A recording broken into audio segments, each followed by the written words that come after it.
Europe 1, il est 6h39. L'heure de la chronique innovation avec vous, David. Vous allez nous parler d'un livre à boire. Je lis bien, c'est ça, un livre à boire? Absolument. En fait, c'est la traduction littérale du nom anglais de cette idée incroyable d'un designer américain. Drinkable book, livre à boire. D'accord. Ça a l'air fou, mais c'est Oui. une invention qui pourrait sauver la vie à des dizaines de milliers de personnes dans le monde, des populations de pays en voie de développement qui n'ont pas accès à une eau propre à la consommation. Alors en apparence, c'est un livre comme les autres d'environ une quarantaine de pages et sur chaque page, il y a un conseil, une recommandation. Par exemple, ne jetez pas vos déchets dans la rivière, ils sont une source de pollution.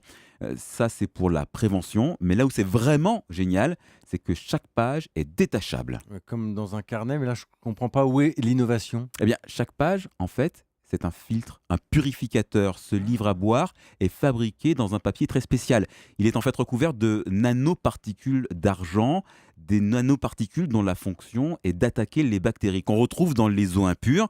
Alors, ces concepteurs affirment qu'avec ce procédé, on élimine 99,9% des bactéries. On insère la page dans une boîte qui est fournie avec le livre et on se retrouve avec un dispositif de purification de haute technologie. Et, il faut le savoir, chaque page est réutilisable 30 jours, ça veut dire qu'avec un livre, on en a pour 4 ans d'eau potable. Et ce livre, David, il est déjà distribué? Alors pas encore, mais ça avance. Le premier test grandeur nature, c'est pour cette année, avant une distribution à grande échelle via les organisations non gouvernementales, sans doute en 2015, l'an prochain. Le livre à boire, une belle idée. La chronique innovation de David Delos.